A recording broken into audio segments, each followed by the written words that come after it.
10 taon na, Marilyn. Pero mukha mo, lugmok pa rin. Sigaw ng landlady sabay buhos ng darak ng baboy sa kanya at sa batang yakap-yakap niya. Wala kang pambayad? Lumayas kayo. Mag-ina ng kahihiyan. Tawanan ng mga tao. May nagsabi pa, buti nga, iniwan ng asawa. Naghihirap tuloy ngayon. Isang mamahaling SUV ang huminto. Bumaba ang isang lalaking bihis na bihis, si Thad. Natigilan ng lahat. Nakita niya ang bata. Parehong-pareho ang mga mata sa kanya. Bulong ni Thad, nanginginig sa galit at guilt. By the entire village. That's my ex-wife. And she has our baby?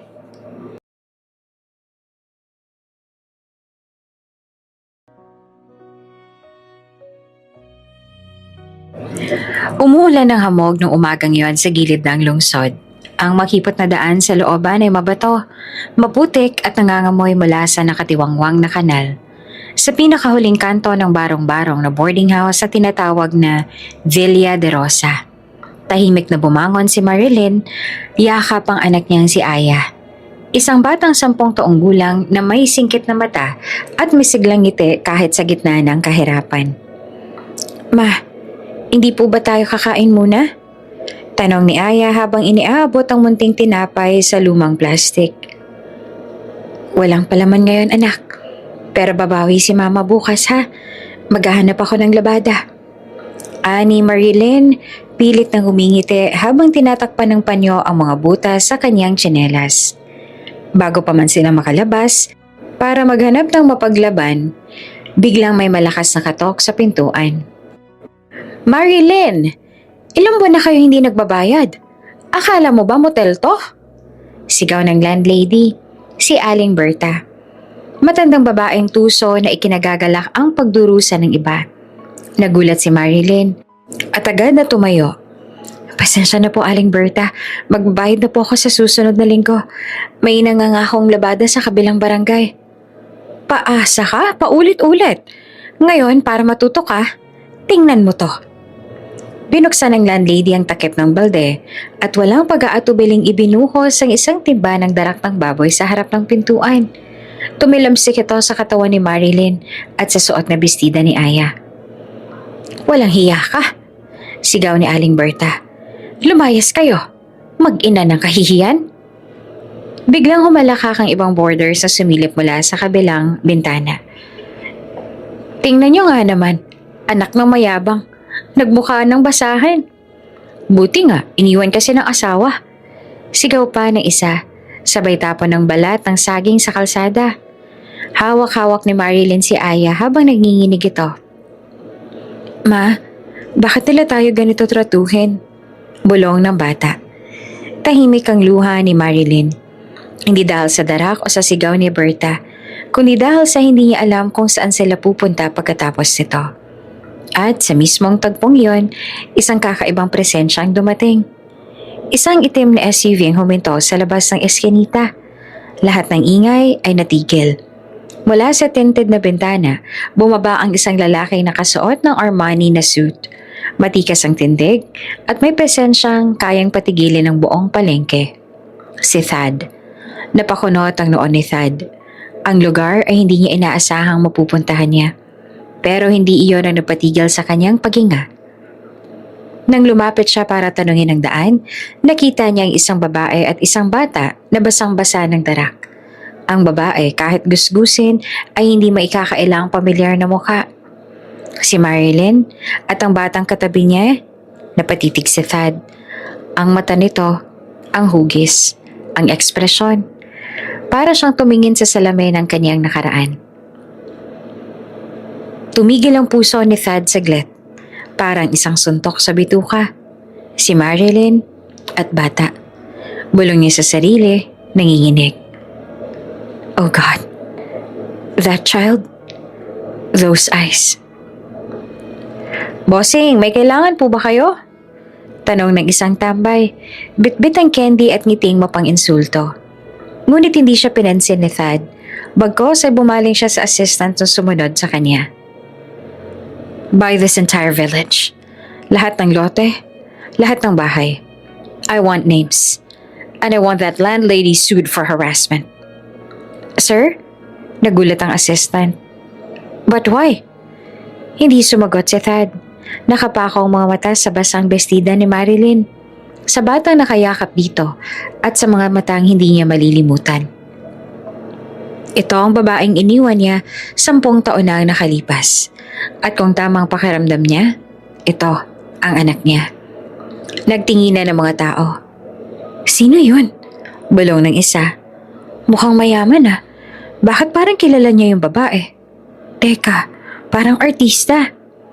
Maglakad si Thad pabalik sa kanyang sasakyan. Hindi lumilingon. Ngunit sa loob niya, may kulog na nagwawala.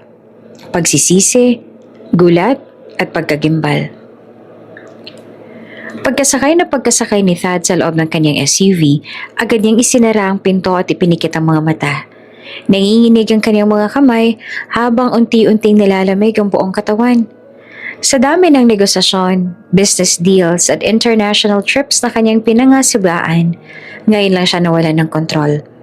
Ngayon lang siya kinabahan ng ganito. Siya ba talaga yon? Tanong ng isip niya. Habang muling bumabalik sa alaala ang tagpong yon, ang batang babae, yakap-yakap ng babaeng may mata ng luha at balat na naputikan ng darak. Pero higit sa lahat, ang mga mata ng bata, parang siya. Boss, okay lang po ba kayo? Tanong ng kanyang driver habang pasimpleng sumulyap sa rearview mirror. Hindi agad sumagot si Thad. Nang makabawi ng kaunting composure, sumandal siya sa upuan. Pilit pinapakalma ang tibok ng puso. Kinuha niya ang kanyang cellphone. Tinignan ng wallpaper. Isang larawan ng sarili niyang mata. Nakuha ng photographer. Para sa isang magazine feature. Muli niyang sinariwa ang mga mata ng batang nakita niya kanina. Walang duda. Parehong-pareho. Lucio? Tawag niya sa kanyang assistant na noon ay nakaupo sa kabilang upuan. Katahimikan ang bumalot sa sasakyan. Yes, sir? Alamin mo kung sino ang babae at bata na binuhusan ng darak kanina. Yung babae, mukhang 30 o 32. Payat, may mahabang buhok. May nunal sa ilalim ng mata. Halugugin mo ang buong barangay kung kailangan. Pero gawin mo tong tahimik lang. Ayoko may makaalam. Nagkatinginan ng driver at si Lucio, pero hindi nagtanong. Gusto ko rin malaman kung sinong may-ari ng boarding house na yon at kung sino ang landlady. Gusto kong malaman kung may kasaysayan sila sa babaeng yun. Gamitin mo lahat ng koneksyon mo. I need results. Now. Yes, Mr. Vasquez. On it. Agad tumipa ng cellphone si Lucio habang minamarkahan sa notes ang lahat ng detalye. Habang nagmamaneho na sila paalis, nakatingin lamang si Thad sa labas ng bintana. Dumaan sila sa mga eskinita at sa bawat kanto ay parang may multo ng nakaraan na dumadalaw sa kanya. Hindi niya lubos maisip. Paanong napunta roon si Marilyn? At bakit ito mukhang tuluyan ng gumuho? Bakit wala akong narinig kahit kailan? Ni balita, ni chismis. Bakit? Bulong niya sa sarili. Naramdaman niyang muli ang bigat sa dibdib. Hindi lang ito pagkagulat. Ito ay guilt. Sobrang guilt.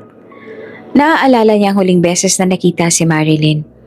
Isang malupit na gabi, isang sigawan, isang matinding away, at isang kasinungalingang pinaniniwalaan niya na si Marilyn ay nagtaksil. Ang mga salita noon ni Ram, ang matalik niyang kaibigan. Parang nakita ko sila. Si Marilyn, may ibang lalaki. Hindi mo ba napapansin? Umiiba na ang kilos niya. Ayaw mo mapahiya ka, diba? Iwanan mo na siya. At naniwala siya. Walang tanong-tanong. Dahil mas pinili niyang maging komportable kaysa manindigan. Dahil doon, mas pinakinggan niya ang dikta ng pamilya kaysa sa tibok ng puso niya. Ngayon, pagkatapos ng 10 taon, heto siya. Natitigilan sa kalsada. Binabagabag ng mga mata ng isang batang babae na maaaring bunga ng pag-ibig na winasak ng duda. Biglang tumunog ang cellphone ni Thad. Tumawag ang kanyang sekretary, si Angela. Sir, Paalala lang po sa board meeting mamayang 3:00. Also, the Vasquez Foundation is asking if you'll attend the gala night tomorrow. Cancel everything. Malamig niyang sagot. Sir? Tanong ni Angela. Halatang nagulat. Cancel. Everything. For the week. Yes, sir. Pinutol niya ang tawag at muling napailing. Kung anak ko ngayon, ilang taon na akong absent sa buhay niya. Hindi niya mapigil ang sarili. Agad siyang nag-research sa cellphone ng mga keywords. Marilyn's boarding house, darak, public humiliation. Pero walang lumabas. Walang viral video. Walang post. Walang chismis. Tahimik. Para bang pilit na tinatago ng mundo ang eksenang iyon sa kanya. Muli niyang tinawagan si Lucio. May update ka na ba? Wala pa pong pangalan pero may lead na ako. May isang residente na nagsabing matagal na daw nakatira roon ang mag-ina. Naglalaho daw ng kakaninang babae. Mahiyain at hindi nakikihalubilo. Hindi niya binanggit ang pangalan? Mariing tanong ni Thad. Hindi po. Pero may nagsabing Mar something? Marisa? Marian? Hanapin mo. Tapusin mo ngayong gabi. Yes, sir. Pagkatapos ng tawag, napapikit si Thad. Nakalapat ang noo sa palad niya. Kung siya nga yun, at anak ko ang batang yun. May gumuhit na luha sa kanyang pisngi. Hindi siya umiyak madalas. Pero sa sandaling yon, naramdaman niya ang isang dekadang pagkukulang. Hindi siya nanindigan. Hindi siya lumaban para sa kanila. At ngayon, hindi niya na alam kung may pagkakataon pa siyang bumawi. Bago pa naganap ang buhos ng darak, bago pang pagputok ng luha sa mga mata ni Thad, may isang panahong kay saya, kay gaan ng lahat, panahon ng pag-ibig at pangarap. Sa loob ng isang makulimlim na silid ng University Library, nakasandal si Thad sa isang upuan, hawak ang notebook, habang panay ang tingin kay Marilyn. Si Marilyn simpleng dalagang palangiti, may ganda at talinong hindi maitatanggi. Abala sa pag-review ng notes para sa kanilang thesis defense. Kung ganyan ka ng ganyan ngumiti, hindi ako makaka-focus. Bulong ni Thad. Pinipigil ang ngiti. Di wag kang tumingin. Ikaw na nga tong walang ambag sa thesis, ikaw pa tong distracting. Natatawang sagot ni Marilyn habang siniko siya ng mahina. Excuse me, ako nag-edit ng PowerPoint.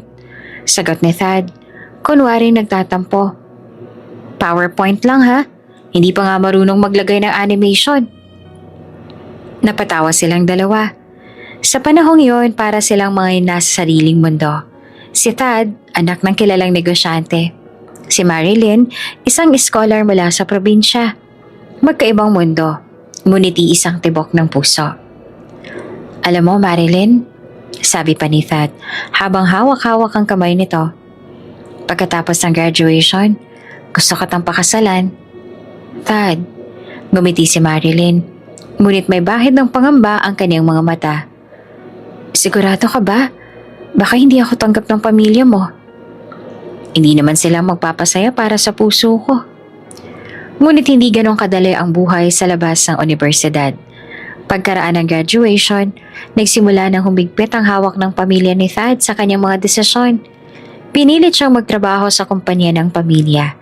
Isang korporasyong pinatatakbo ng mga tradisyon at kasunduan. Thad, kailangan mo ng pakasalan si Clarice. Anak siya ng Villarreal Group. Kung gusto mong maging VP ng kumpanya, gawin mo yan. Mariing utos ng kanyang ama. Pero may mahal na akong iba, si Marilyn. Isang scholar lang yan. Wala siyang kontribusyon sa business ng pamilya. Don't be so foolish. Ilang gabi ang lumipas na hindi makatulog si Thad. Ngunit ang huling pako sa puso niya ay ipinukpok ng mismong kaibigan niya, si Ram, ang taong halos itinuturing niya ng kapatid. Pare, ani Ram habang iniaabot ang cellphone. Ayoko masaktan ka, pero kailangan mong malaman to. Sa screen may letrato. Si Marilyn kasama ang isang lalaki sa harap ng isang karinderya, magkahawa kamay, tumatawa. Anong ibig sabihin nito? Tanong ni Thad. Agad na bumilis ang pintig ng puso. Nakita ko sila. Ilang beses na. Hindi ko na kaya. Ayokong pinagmumukha kang tanga. Baka ginagamit ka lang, pare. Hindi maniniwala si Marilyn sa ganyang bagay. Mahinang sagot ni Thad, pero ramdam na ramdam ang pagdududa. Alam mo bang sa likod ng library, may nagsabi sa akin na nakita rin sila magkaakbay. Naging madalas ang pag-absent niya, 'di ba? Tapos yung lalaki, sinasabing classmate niya sa PE. Pero sa section na yon, wala namang lalaki. Lalong nayanig ang tiwala ni Thad. Pinilit niyang kalmahin ang sarili. Pero unti-unti na ang lumalason ang kanyang isip. Hindi na siya nagtanong kay Marilyn. Hindi na siya humingi ng paliwanag. Sa halip, nagbago siya. Umiwas. Tumigil sa pakikipagkita. Hanggang isang araw, tinawagan siya ni Marilyn. Umiiyak. Thad, ano bang nangyayari? Anong kasalanan ko? Bakit bigla kang nanlamig? Wala na tayong dapat pag-usapan. Malamig niyang sagot. Hindi ko matanggap ang ginawa mo. Ginawa ko? Ano? Alam ko nang tungkol sa lalaki mo. Ha? Anong lalaki? Thad, ano bang sinasabi mo? Pinutol niya ang tawag. At yan na ang huling beses narinig niya ang tinig ni Marilyn. Hindi alam ni Thad na ang lalaking kasama sa litrato ay ang pinsan ni Marilyn na bumisita lang sa lungsod. Hindi niya nalaman na ang hawak kamay ay gawa lang sa anggulo ng larawan. Hindi niya naisip na maaaring si Ram, ang taong pinagkakatiwalaan niya, ay may lihim na pagtingin kay Marilyn noon pa man. At sinamantala ang pagkakataong sirain sila. Pagkalipas ng ilang buwan, pinilit si Thad ng kanyang ama na ipakasal kay Clarice. Ngunit ilang linggo bago ang kasal, nagising siya sa isang araw at nalaman. Naglaho si Marilyn. Wala sa dating boarding house. Wala sa probinsya. Walang sumasagot sa mga tawag. At mula noon, isinara niya ang kanyang puso. Dahil sa tingin niya, siya ang iniwan. Siya ang sinaktan. Pero ngayon, 10 taon ang lumipas, biglang muling sumulpot ang mukha ng babaeng matagal niya nang itinapon sa alaala. Ngunit masigit pa roon, ang batang babaeng tila salamin ng kanyang kabataan. Kung mali ako noon, kung totoo ang pag-ibig namin, anong klaseng lalaki ako? Tanong ni Thad habang humawak sa dibdib. Pilit pinipigil ang luha. Hindi niya alam na ang isang desisyon na binitawan noon ay babalik sa kanya. Ngayon, kasama ang lahat ng bigat ng pagsisisi. Hindi na siya lumingon pa. Iyon ang tanging desisyon ginawa ni Marilyn matapos ang gabing tuluyang bumaliktad ang mundo niya. Ang gabing hindi na siya pinaniwalaan ni Thad. At ang pag-ibig na iningatan niya ay parang pinulit na pahina ng isang lumang aklat. Bitbit ang isang backpack at maliit na baonan, nilisan niya ang Maynila habang wala pang nakakabalita na siya'y buntis. Ayaw niya nang humarap sa mga mata ng taong pumanig sa kasinungalingan. Ayaw niya nang hintayin pang ipagtabuyan siya ng pamilya ni Thad gaya ng ginawa ng binata. Hindi ako magmamakaawa. Bulong niya habang nasa bus pa south. Paprobinsya, suot ang lumang hoodie na itinago niya noon sa dorm. Pagkarating niya sa isang maliit na bayan, walang nakapansin sa kanyang pagdating. Wala siyang kakilala roon. Wala rin siyang inaasahang tulong. Basta, ang alam niya, kailangang mabuhay para sa sanggol na unti-unting lumalaki sa kanyang sinapupunan. Naghanap siya ng matitirahan, pero puro mahal, puro masikip, at puro mapanghusga ang mga tao. Hanggang sa isang araw, habang sumisilong sa karinderyang sarado na, lumapit sa kanya ang isang babae. Matandang may itim na bigote at may hawak na tabo. Anong pangalan mo, Iha? Tanong nito na parang masungit pero may awa sa mga mata. Marilyn po, mahina niyang sagot.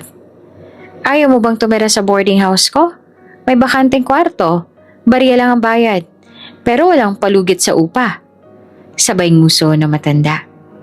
Mula noon, nanirahan na si Marilyn sa likod ng matandang landlady, si Aling Berta. Doon sa lumang barong-barong na boarding house na may mabuhay na kisame. Doon siya nagbuntis. Tahimik, walang tanungan. Hindi siya pinapakialaman basta't makabayad. Nanganak siya sa pinakamalapit na lying-in clinic. Walang dumalaw, walang luhang pumatak mula sa ibang tao kundi sa kanya. Pinangalanan niyang Aya ang kanyang anak. Mula sa salitang pag-asa. Isang simpleng pangalan na may kahulugang siya lang ang lubos na nakakaunawa. Habang lumalaki si Aya, naging tahimik ang kanilang pamumuhay. Hindi marangya, pero puno ng yakap. Kantang pampatulog at aral ng katatagan. Naglako si Marilyn ng kakanin sa mga eskinita. Minsan tumatanggap ng labada basta't hindi maputol ang pang-boarding at makakain si Aya. Pinili niyang hindi lumayo sa bayan. Hindi para makilala, kundi para magtago. Pinili niyang maging invisible. Kahit gusto niyang bumalik sa Maynila, naisip niya. Paano kung malaman ni Thad? Paano kung humarap siyang muli sa lalaking hindi siya pinagkatiwalaan? Hindi niya kaya. Ayaw niyang makita siyang kawawa. Kaya tiniis niya ang lahat. Ang pangungutya ng ibang boarders, ang laging single ni Aling Berta, ang pagkain ng tirang sardinas, ang pagsakay ng tricycle na pinagtatawanan si Aya na walang ama.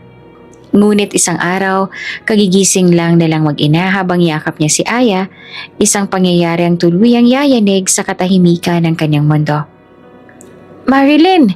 Sigaw ni Aling Berta. 2 buwan ka nang hindi nagbabayad. Umalis na kayo rito.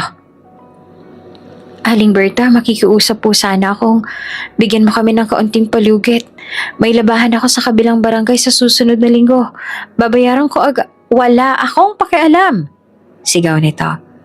At sa harap ng maraming tao, inangat ni Aling Berta ang isang timba at ibinuhos sa kanila ang darak ng baboy. Basang-basa si Marilyn at si Aya. Amoy panis, namumula ang balat. Ang mga tao sa paligid ay nagtawanan. Buti nga, walang asawa, walang trabaho, puro reklamo. Sigaw ng isa. Ang kapal ng mukha, mag-ina ng kahihiyan. Dagdag pa ng isa pang boarder. Ni hindi na nagawa ni Marilyn na sumigaw. Ang ginawa niya ay niyakap si Aya at tinakpan ng tenga ng bata habang umiiyak ito. Ma, masakit po. At sa gitna ng kahihiyan, sa mismong sandaling pakiramdam ni Marilyn ay wala na siyang dangal na natira. Isang SUV ang huminto. Itim, malinis, tinted. Bumaba ang pintuan at mula roon ay lumabas ang isang lalaki. Matangkad, desente ang ayos, at may presensyang hindi maaaring hindi mapansin. Si Thad. Sa una hindi siya pinansin ng mga tao. Akala nila ay nawawala lang o may tatanong. Pero nang tumigil ito sa eksaktong harapan ni Marilyn at tumitig sa bata, napatingin ang lahat. Hindi nakagalaw si Marilyn. Napako ang kanyang tingin sa lalaking pinakatakot niyang makita. Si Thad naman, habang nakatitig sa kanila ay tila kinapitan ng sariling multo. Tahimik, matigas ang muka, ngunit ang mga mata halatang namamanhid sa gulat. Ang batang yakap ni Marilyn ay may parehong mata sa kanya. Isang linggo bago sila buhusan ng darak ni Aling Berta. Isang umagang payapa, bitbit ni Marilyn si Aya papunta sa pampublikong ospital ng bayan. Medyo mainit ang noo ng bata. At bagaman hindi malala, hindi niya na panaabot pa ng kung anumang komplikasyon. Ma, magpapa-injection ba ako? Takot na tanong ni Aya habang nakaupo sa tricycle. Nakayakap sa lumang teddy bear nito. Hindi anak, check up lang to. Para siguradong walang sakit. Ani Marilyn. Pinipilit ngumiti kahit kabado sa gastos. Sa waiting area ng outpatient department, siksika ng mga tao. Bata, matanda. May ilang nakaupo sa sahig. Iniligay ni Marilyn ang pangalan ni Aya sa logbook, tsaka humanap ng pwesto sa isang sulok. Hindi niya alam na ang isang matandang babae sa kabilang upuan na tila walang pakialam sa paligid ay ang mismong taong may koneksyon sa nakaraan niya. Si Doña Esmeralda Vasquez, ang ina ni Thad. Naka-wheelchair si Doña Esmeralda, may kasamang nurse at driver. Mukhang masama ang pakiramdam nito, ngunit halatang matigas ang kalooban. Suot nito ang makapal na sunglasses at perlas na hikaw, na tila ay hindi babagay sa simpleng ospital. Ang init. Bakit ba dito tayo dinala? Pangmasa. Iritableng sambit ng matanda. Hindi ko maintindihan bakit wala tayong appointment sa private. Ma'am, biglaan po kasi yung chest tightness ninyo. Mas malapit po rito. Sagot ng nurse. Pagbalik natin palata na yung driver. Tahimik lamang si Aya habang pinagmamasa ng matanda. Nang mapansin siya ni Doña Esmeralda, agad itong sumimangot. Bakit ganyan ang tingin ng batang to? Bulalas niya. Lumapit si Aya, dala ang pinutol na lobo mula sa labas. Ginawang parang bulaklak gamit ang tissue. Para po sa inyo, Lola, masiglang sabi ng bata. Para hindi kayo sad? Natigilan ng nurse, pati ang driver. Si Marilyn naman na noon ay paakyat na mula sa pharmacy ay napatigil sa kinatatayuan nang makita si Aya, kausap ang mayamang matanda. Si Doña Esmeralda na kilalang walang pasensya sa mga bata ay bahagyang natahimik. Tiningnan niya ang batang may nodal sa pisngi at napansin ang kakaibang tingkad sa mata nito. Anong pangalan mo, bata? Malamig pero hindi galit ang tanong niya. Aya po. Ako po yung palaging tumutulong kay mama magtinda ng kutsinta. Tendera ka pala. Usal na Esmeralda. Pero hindi sa nakamenos kundi parang aliw. Hindi po, assistant po ni mama. Sagot ni Aya na proud pa rin. Bahagyang natawang matanda, kahit pilit. Nakakatawa kang bata ka. Doon pa lang muling huminga si Marilyn. Lumapit siya at agad hinawakan si Aya. Pasensya na po kayo, ma'am. Minsan po kasi madaldal ang anak ko. Hindi. Mabuti ngang may ganyan na bata. Sa dami ng walang modo ngayon, itong anak mo, marunong pa rin ang respeto. Sambit ni Doña Esmeralda habang inabot ang tissue flower at inilagay sa bag. Hindi na nagsalita si Marilyn, pero may gumapang na kilabot sa kanyang likuran. Parang pamilyar ang boses. Parang narinig niya na ito noon. Ngunit pinigilan niya ang sarili. Ayaw niyang magtanong. Hindi rin alam ni Doña Esmeralda kung bakit parang pamilyar ang bata. Hindi niya maisip. Hindi niya mahugot sa alaala. Dumating ang nurse. Ma'am Esmeralda, kayo na po. Bago sila ipasok, sinulyapan muli ni Doña ang bata. Salamat sa bulaklak. Aya, balang araw babayaran ko yan. Nang makaalis ang grupo, kinabahan si Marilyn. Hindi dahil sa matanda, kundi dahil sa apelyido na nadinig niya sa receptionist kanina. Vasquez.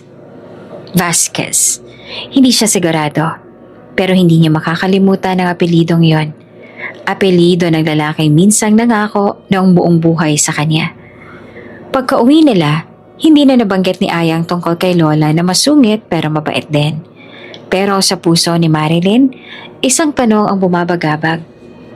Bakit tila ikot lang ng tadhana ang lahat? Bakit kahit gaanong kalayo ang tinakbuhan ko, may piraso pa rin ang nakaraan, ang sumusulpot? Sa di niya malaman, araw-araw ay magpapagamot sa parehong ospital si Doña Esmeralda. At sa mga susunod na linggo, muling magtatagpo ang landas nila. Ngunit hindi pa nila alam kung gaanong kalalim ang ugnayan ng batang si Aya sa puso ng matandang dati, walang alam kundi ang kapangyarihan at yaman. At kung paanong sa kabila ng edad at pride, ang isang inosenteng ngiti ng bata ang sisira sa pader ng galit at kahapon. Sa loob ng executive office ng Vasquez Holdings, tahimik na nakatayo si Thad habang nakatanaw sa ulan. Sa isip niya ay paulit-ulit ang imahe ng batang si Aya. Ang mga mata nito, ang ngiti, ang pagiging kawangis niya. Sa bawat pintig ng kanyang puso may bumabagabag na tanong. Paano ko anak ko nga siya? Kumatok si Donato, ang kanilang matagal ng driver at personal aide ng pamilya. Matanda na, pero may dignidad pa rin sa kilos. Sa kabila ng mahabang panahon nilang magkasama, ngayong gabi ay kakaiba ang ekspresyon nito. Tila may dinadalang mabigat. Sir Thad, Pwede ba tayong makausap? Nang masinsinan, ani Donato. Tumango si Thad at naupo. Ano yon, Tay Donato? Naupo ang matanda. Nanginginig ang mga daliri habang hawak ang kanyang sombrero. Ilang sandali muna siyang natahimik bago nagsalita. Matagal ko na pong gustong sabihin to, pero ngayon lang ako nagkaroon ng lakas ng loob. Dahil sa nakita ko sa looban, yung babae, yung batang binuhusan ng darak, sir. Yun po si Marilyn. Napalunok si Thad. Sigurado ka ba? Opo, at mas sigurado pa po ako sa isa pang bagay. Tumigil si Donato. Isa po ako sa mga taong nagsinungaling sa inyo noon. Nanlaki ang mga mata ni Thad. Anong ibig mong sabihin? Sir, ako po ay kasabot ni Ram. Pinilit niya ako manahimik. Noong panahong yon, may malaking utang na loob ang pamilya ko sa kanyang ama. Kaya nung ipinakita niya sa akin ang peking litrato ni Marilyn at yung pinsan niya, pinaniwala niya tayong dalawa. Pinalabas niyang may ibang lalaki si Marilyn. Tumayo si Thad at nanginginig. Tay Donato, ikaw? Alam mong kasinungalingan yon? Hindi agad nakasagot ang matanda. Tumingin lang ito sa sahig, puno ng hiya. Hindi ko po akalaing mauuwi sa ganito. Akala ko lilipas din. Akala ko hindi totoo ang nararamdaman ninyo, pero nung nakita ko ang bata at ang itsura ni Marilyn, para po akong sinaksak sa puso. Tahimik si Thad, ngunit kita sa mga mata ang sakit, galit at matinding pagsisisi. Alam mo bang iniwan ko siya nang hindi mo lang binigyan ng pagkakataong ipaliwanag ang sarili niya? Alam mo bang yung bata? Malamang anak ko yun. Patawad, sir. Pabulong na sagot ni Donato. Luha pa rin ang pumapatak. Matanda na ako at wala na ako magawa para itama ang lahat. Pero sana kahit papaano malaman niyo ang totoo habang may panahon pa. Si Ram, singal ni Thad. Nasaan siya ngayon? Hindi ko na po alam. Matagal na nawala ng koneksyon. Pero kung gusto niyo pong hanapin, kaya kong... Hindi yan ang mahalaga ngayon. Balong ni Thad. Ang mahalaga si Marilyn at ang bata. Tumalikod siya at humawak sa ulo at napaupo. 10 taon. 10 taon ako nagalit sa maling tao. 10 taon ko silang iniwan. Dahil naniwala ako sa kasinungalingan. Tahimik si Donato. Pinipilit pigilan ng hikbi. Mahal ko siya, Tay Donato. At kung anak ko ngayon, may karapatan akong bumawi. Pero paano ako sisimulan? Naglakad si Thad palapit sa kanyang desk. Kinuha ang cellphone, tumawag sa kanyang assistant. Lucio, i-cancel mo lahat ng meetings ko this week. I don't care what they are. May kailangan akong ayusin. Tumigil siya sandali, tsaka tumingin kay Donato. Salamat sa katotohanan. Masakit pero mas pipiliin ko to kaysa mabuhay pa ulit sa kasinungalingan.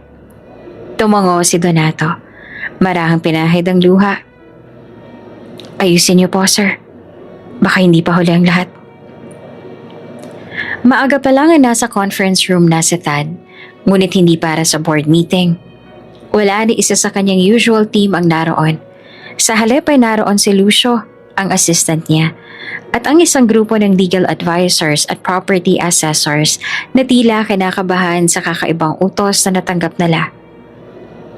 Gusto ko pong klaruhin, Sir Thad, ani Attorney Clarice habang pinapahid ang salamin. Gusto niyo pong bilhin ang buong compound sa Barangay Rosario? Kasama ang boarding house, ang tindahan sa tabi, pati yung palengke sa kanto? Lahat. Kahit illegal settler yan. Kahit hindi titled, i-clear ninyo.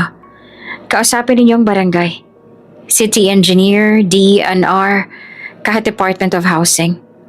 Kung kailangan i-donate ang lupa para sa relocation ng ibang nakatira. Pero yung boarding house, I want it demolished. Immediately. Pero po sir, may mga pamilya hong nakatira doon. Pwede po mag-issue sa media. Hindi ko pa kikialaman kung saan nyo ililipat ang iba.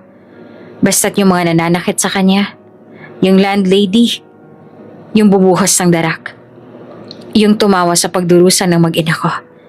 Gusto kong mawala sa laruan. Tahimik ang lahat. Hindi si Thad ang tipo ng boss na nagwawala. Pero ang lamig ng kanyang boses at ang tindig niyang parang hindi papayag ng hindi ay mas nakakakilabot kaysa sa sigawan. Lumapit si Lucio. May hawak na tablet. Sir, nakakuha na po kami ng impormasyon tungkol sa lupa. Nakapangalan ito sa isang lokal na landowner pero nag-lease kay Berta Suarez, aka Aling Berta, yung landlady. Ang kontrata ay renewable every 5 years. Due for renewal in 2 months. Perfect, sagot ni Thad. Huwag na siyang i-renew. Ipadala ang legal team. Tapusin ang kontrata. Gawan niyo ng paraan. Gamitin ang buong legal arsenal. Huwag niyo lang sabihin ako may pakana. Lihim ang galaw. Yes, sir. Nagpaikot si Thad sa silid. Saglit na napatingin sa mga papel sa mesa bago nagsalita ang muli. Gusto kong ipaayos ang bahay ni na Marilyn. Bigyan sila ng desenteng matitirhan. Yung ligtas, malinis, maaliwalas. Hindi nila dapat maranasan muli ang kahihiyang yon. Tumango si Lucio. Ano hong ipapangalan po sa bagong bahay, sir? Natigilan si Thad. Saglit siyang tumingin sa bintana. Kay Aya. Copy po, sir. Habang ang mga plano ay unti-unting gumugulong sa mga kamay ng mga abogado tauhan ni Thad, sa kabilang panig ng Maynila, isang lalaki hindi mapakali sa loob ng isang high-end condo, si Ram. Nagsindi ito ng sigarilyo habang binabasa ang text na natanggap niya mula sa isang kakilala sa looban. Pare, may usap-usapan. Bibilhin daw ang lupa natin. Tatanggalin si Berta. Yung matandang babae raw sa kanto. Binigyan na ng relocation papers. May mayamang buyer daw. Hindi nagpakilala. Hindi pwede to. Bulong ni Ram habang takot ang gumapang sa katawan niya. Hindi niya maintindihan kung bakit. Ngunit parang biglang may humahabol sa kanya. Pero sa kaibuturan ng puso niya may kutob na siya kung sino. Si Thad. Alam na kaya niya? Tanong ni Ram sa sarili. Hawak-hawak ang lumang phone kung saan naroon pa ang lumang peking litrato ni Marilyn at ang lalaki na noon ay ginamit niyang ebidensya ng pagtataksil. Napaupo siya sa sofa, pinahid ang pawis na lieg. Wala siyang permanenteng trabaho at natapos siyang sipain sa dating kumpanya ni Thad dahil sa corporate sabotage na nadiskubre ilang taon ang nakalipas. Pa-extra-extra lang siya sa mga project-based ventures. At kung malalaman ni Thad ang lahat, pwede akong kasuhan. Pwede ako mademanda. At kung totoo nga ang anak ni Thad yung bata. Kinabukasan ng madaling bumiyahe si Ram papuntang Rosario. Ngunit laking gulat niya nang makitang may mga truck na ng construction sa labas ng compound. May mga opisyal na may dalang papel. May mga barangay tanod. May mga truck ng demolition. Hoy! Ano nangyayari dito? Tanong ni Ram sa isang opisyal. Demolition order, sir. Pinull out ng rights ni Aling Berta. May bagong project daw dito. Pero confidential pa raw ang buyer. Bakit? Anong karapatan niyo? Sir, nasa utos. Pakibasa na lang. Lalong nagpanik si Ram. Mabilis siyang tumawag sa dati niyang kakilala sa City Hall. Pero walang sumasagot. Pakiramdam niya ay unti-unting sinasakal siya ng sarili niyang kasalanan. Sa kabilang dako, si Thad ay muling bumisita sa isang pribadong conductor. Sa blueprint na nasa kanyang harapan ay ang disenyo ng isang maliit ngunit eleganteng bahay na may playroom, reading book at garden space para sa isang bata. Habang pinagmamasdan niya ito ay naalala niya si Aya, ang ngiti nito, ang mga mata. Para sa inyo to, Marilyn. Aya, magsisimula akong bumawi sa ganitong paraan. Pero sa puso ni Thad, alam niyang hindi sapat ang pera, bahay o proyekto. Dahil ang tunay na kailangan ng anak niya ay tatay na nandyan. At ang tunay na kailangan ni Marilyn ay hustisya. hindi lang tulong. At iyon ang susunod niyang hakbang. Mainit ang sikat ng araw sa palengke ng Rosario. Maaga pa lang ay puno na ang mga naglalako at mamimili. Sa gitna ng mga sigaw ng sariwang isda at 3 peraso 20 lang ay ang tunog ng mga hakbang ni Marilyn. Bitbit ang basket ng kakanin at hawak-hawak ang maliit na kamay ni Aya. Ma, ako po ang mag-aabot ha? Masiglang sabi ng bata habang naglalakad. Sige Aya, pero huwag mong kakalimutan ng sukle. Paalala naman ni Marilyn. Nakangiti sila habang lumalapit sa mga suking tindera. Ilang taon na rin nilang ginagawa ito, kaya kabisado na ng bata ang routine. Ngunit ngayong araw, may ibang presensya sa paligid. Isang paras ang mata na matagal nang hindi tumitingin kay Marilyn ang tahimik na sumusunod sa bawat galaw nila. Si Thad, suot ang simpleng polo, dark jeans, at shades. Nakatayo siya sa gilid ng fruit stand. Wala siyang kasamang bodyguard. Wala ring pahiwatig ng yaman. Isang lalaki lang na sabik. Kinabahan at hindi makapaniwalang nasa harapan niya ang babaeng iniwan niya at ang batang maaaring bunga ng kanilang nakaraan. Nang tumigil si Marilyn sa isang stall para mag-abot ng biko, sa kanya napansin na may nakatitig. Sa una, hindi niya agad nakalala. Pero nang magtagpo ang kanilang paningin, parang huminto ang oras. Tumigil sa pag-abot si Marilyn. Napalunok. Ang basket ay halos mabitawan. Thad, mahina niyang sambit. Hindi sigurado kung panaginip o bangungot ang kaharap. Si Thad halos hindi rin makapagsalita. Unti-unti siyang lumapit, tinanggal ang sunglasses, at doon, kitang-kita sa mga mata niya ang pagkaparalisa. Marilyn? Napatigil ang mga naglalakad sa paligid. Tila naramdaman ng tensyon. Si Aya, walang kaalam-alam, ay masayang nag-abot ng kakanin sa tendera. Ma, binayaran po ako ng sobra, sigaw ni Aya. Ngunit hindi na siya narinig ng ina. Bakit mo kami sinusundan? Tanong ni Marilyn. Nanginginig ang boses. Hindi agad nakasagot si Thad. Tila nilamon ng konsensya ang kanyang dila. Hindi ko kayo sinusundan. Sagot niya ng halos pabulong. Hindi ko kayo hinana para guluhin kayo. Gusto ko lang makita kayo. Makita siya.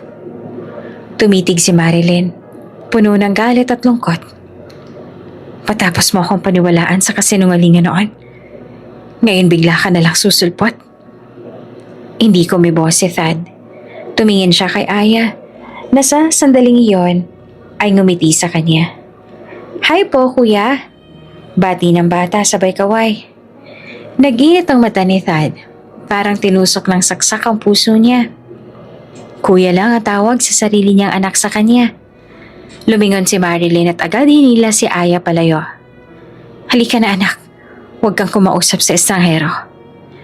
Wait! Awat ni Thad. Ngunit hindi siya sigurado kung karapatan pa ba niyang pigilan sila. Marilyn, sagutin mo lang ako. Huminto si Marilyn at nakatalikod. Hawak ang kamay ni Aya.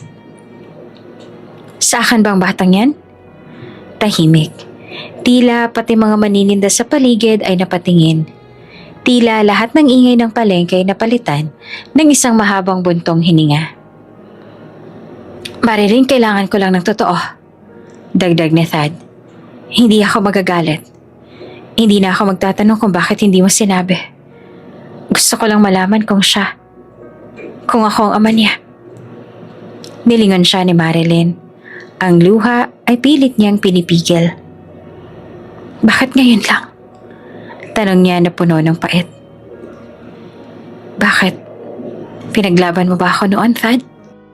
Nagsabihin na Ram na may iba ako. Tinanong mo ba ako kung totoo? Hindi agad sumagot si Thad. Yumuko siya, kinuyom ang kamao. Tumalikod ka lang. Walang paliwanag. Walang laban. Dagdag pa ni Marilyn. At ngayon, after 10 years, gusto mong bumawi sa isang tanong? Ako lang naman ang may kasalanan. Bulong ni Thad.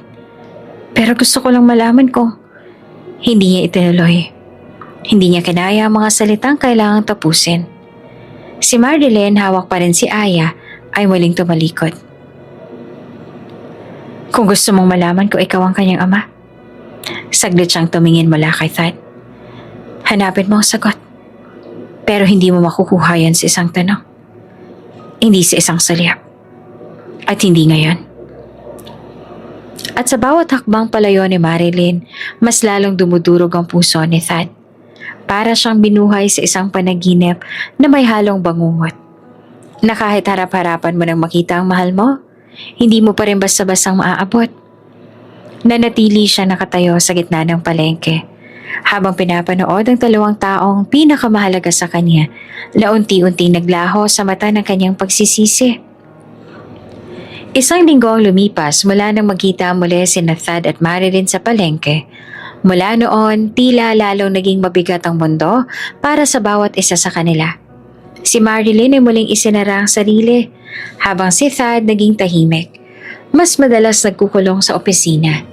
Tila may hinahabol na panahong hindi na maibabalik. Nasa maliit na silid si Marilyn. Yakap si Aya habang natutulog ito sa kanyang kanduman. Tulala siya. Hawak ang papel na ibinigay sa kanya ni Lucio, ang assistant ni Thad, na may kasamang liham at contact details ng isang kilalang DNA testing center. Ma'am Marilyn, sulat ni Thad sa liham. Hindi ko kayo pipilitin. Pero kung totoo man na siya ang anak ko, gusto ko siyang matulungan. Kahit hindi niyo ako patawarin, gusto ko maging bahagi man lang ng pag-aaruga sa kanya. Sana mapayag kayo sa DNA test. Akong sasagot sa lahat ng gastos. Thad. Napatitig si Marilyn sa maamong mukha ni Aya. Paano kung sakaling totoo ang anak siya ni Thad? At kung hindi man niya patawarin ng lalaki, may karapatan pa rin si Aya na makilala ang kanyang ama. Sa kauna-unahang pagkakataon sa matagal na panahon, binalanse ni Marilyn ang hindi lang sariling damdamin, kundi ang kapakanan ng anak niya. Kinabukasan, sinamahan sila ni Lucio sa private DNA facility. Walang drama, walang pressure. Tanging katahimikan at tensyon ang laman ng bawat sulok ng klinik. Ma'am, madali lang po ito, sa live swab lang. Hindi po masasaktan ng bata. Mahinahong sabi ng medical technician. Tahimik lang si Marilyn habang pinapanood si Aya na masayang sumusunod sa instructions ng doktor. Parang naglalaro lang ito. Walang kamalay-malay sa bigat na ginagawa nilang hakbang. Nang matapos ang sample collection, sinamahan sila ni Lucio pa uwi. Walang gaanong usapan, walang tanong. Makukuha ang resulta within 5 working days? Anunsyo ni Lucio bago umalis. Sa panig naman ni Thad, 5 araw ang tila 5 taon. Wala siyang ganang pumasok sa mga board meeting. Hindi siya makakain ng maayos. Palaging naiisip ang dalawang mata ni Aya, ang kanyang ngiti at ang tanong na paulit-ulit sa kanyang isipan. Anak ko ba talaga siya? Dumating ang araw ng resulta. Si Thad mismo ang tumanggap ng brown envelope mula sa courier. Agad niyang isinara ang pinto ng opisina, nilock ang lahat ng access at naupo sa kanyang mesa. Nanginginig ang kamay niya habang binubuksan ng sobre. Unang pahina, patient ID, pangalan ni Aya, pangalan niya. Ikalawang pahina, percentage match, 99.9%. Napahawak si Thad sa kanyang bibig. Parang biglang hindi siya makahinga. Anak ko siya. Tahimik niyang binasa ulit ang buong dokumento. Ngunit kahit pa ilang beses niya itong ulitin, iisa lang ang laman. Si Aya ay anak niya. Hindi niya namalayan unti-unti nang bumagsak ang mga luha mula sa kanyang mga mata. Tahimik, malalim. Hindi yaong iyak ng panghihinayang lang, kundi iyak ng lalaking mulat na sa katotohanang na wala sa kanyang 10 taon na dapat sana'y kasama niya ang anak niya. Pinunasan niya ang luha sa mata, tumayo. Lumapit siya sa cabinet kung saan naroon ang lumang retrato nila ni Marilyn noong kolehiyo. Inilagay niya ito sa ibabaw ng mesa, katabi ng DNA result. Sa loob ng ilang minuto, tinitigan lang niya ang dalawang larawan. ang nakaraan nilang magkasama at ang ebidensyang bunga ng pagmamahal na iyon. Patawad anak. Patawad Marilyn. Sa kabilang banda si Marilyn ay hindi na rin mapakali. Hindi pa siya tinatawagan ni Thad, pero may kutob na siya sa resulta. Habang naglalabas siya sa likod ng boarding house, lumapit si Aya. Ma, may tatay po ba talaga ako? Tanong nito bigla. Natigilan si Marilyn. Nabitawan niya ang sabon at napaupo sa bangko. Bakit mo naman naitanong yan anak? Kasi po yung mga kalaro ko sinasabi lahat daw ng tao may tatay. San daw po ang tatay ko? Muling napatingin si Marilyn sa anak at sa unang pagkakataon wala siyang naisagot agad. Ngunit bago pa man siya makapagsalita, tumunog ang cellphone niya. Isang unknown number. Hello? Tanong niya nakabado. Marilyn? Boses ni Thad na paos, mababa, puno ng damdamin. Lumabas ng resulta. Tahimik siya. Ako nga ang ama ni Aya. Hindi agad nakasagot si Marilyn. Sa wakas, ang matagal niya nang tinago sa kanyang puso ay napatunayan na. Alam ko, hindi sapat ang resulta para mabawi ang lahat. Dugtong ni Thad. Pero hayaan mong simulan ko sa katotohanan. Anak ko si Aya at mahalaga siya sa akin. Tahimik at wala pa ring sagot mula kay Marilyn. Kung papayag ka, gusto ko makabawi. Kahit unti-unti. Kahit hindi mo ako mapatawad agad. Pero gusto ko magsimula. Marahang tumulo ang luha ni Marilyn. Hindi niya alam kung galit pa rin siya o kung naaabot na ng puso niya ang kapatawarang matagal niyang tinago. Ngunit ang isang bagay ay malinaw na sa kanya. Ang anak niya ay may karapatang makilala ang kanyang ama. Ma, parang ang bilis ko pong mapagod ngayon kahit hindi naman po ako naglalaro. Reklamo ni Aya habang naglalakad sila pauwi mula sa palengke. Napatingin si Marilyn sa anak. Maputla ito kaysa karaniwan at may bahagyang pasa sa braso na hindi niya maalalang nakuha ng bata sa anumang sakuna. Napapagod ka lang siguro anak. Magpahinga ka mamaya ha? Pero hindi mapanatag si Marilyn. Sa mga nakaraang linggo, napapansin niya na ang unti-unting pagbabago sa kalusugan ni Aya. Mas madalas sa pagkahilo, pamumutla at pagkapagod kahit simpleng lakad lang. Akala niya noong una ay bunga lang ito ng init ng panahon o kakulangan sa pagkain. Pero ngayon, hindi na siya kampante. Kinabukasan, minubuti niyang dalhin si Aya sa isang malapit na government clinic. Ngunit pagkatapos ng check-up, sinabi ng doktor, mas mainam po siguro kung ipapalaboratory test niyo si Aya. May ilang findings kami na hindi pangkaraniwan. I-refer ko po kayo sa isang espesyalista sa lungsod. Agad na kinabahan si Marilyn. Hindi lang dahil sa narinig, kundi dahil sa gastos. Ngunit sa puntong iyon, wala siyang ibang inisip, kundi ang kaligtasan ng anak. Kinabukasan, sa tulong ni Lucio na siyang lihim na pinakiusapan ni Thad na bantayan ang kalagayan nila, dinala si Marilyn at Aya sa isang private hospital sa Maynila. Hindi na nagtanong si Marilyn kung sino nagbayad ng unang tests. Alam niyang si Thad iyon. Ayaw niya sanang tumanggap ng tulong, pero ngayon, nasa kaligtasan na ng anak niya ang laban.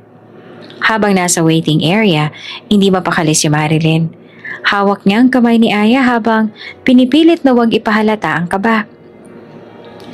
Mama, masaya po ko. Ang ganda po ng ospital. Bulong ni Aya na nakangiti pa rin.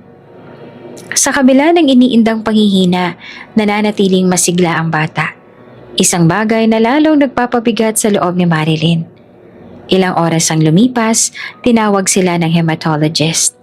Pagkaupo nila sa consultation room, tahimik ang doktor habang binubuklat ang resulta ng mga pagsusuri. Matapos ang ilang sandali, tumingin ito kay Marilyn. Oops! May break muna. Gusto mo bang ma-shoutout dito sa channel ni Ate Jane? Mag-comment lang ng lesson you learned from the latest story uploaded. Dahil pipili kami ng isang best comment of the day para i-shoutout sa susunod na upload.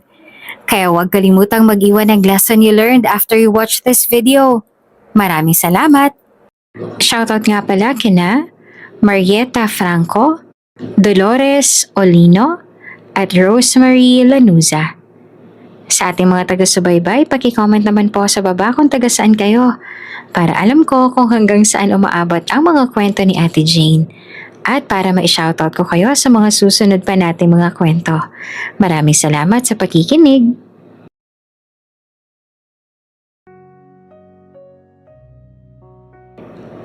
Mrs. Sorry. Miss Marilyn, pagwawasto ng doktor. Batay po sa mga resulta ng tests, may napansin kaming abnormalidad sa blood cell formation ni Aya. Hindi agad naintindihan ni Marilyn ang ibig sabihin ng doktor. Anong ibig niyo sabihin, Doc? Ang anak po ninyo ay may posibleng rare form of hereditary blood disorder. Hindi pa po final ang diagnosis hanggat hindi pa natatapos ang confirmatory tests. Pero nagpapakita na siya ng classic signs. Labis na pamumutla, fatigue, low platelet count at spontaneous bruising.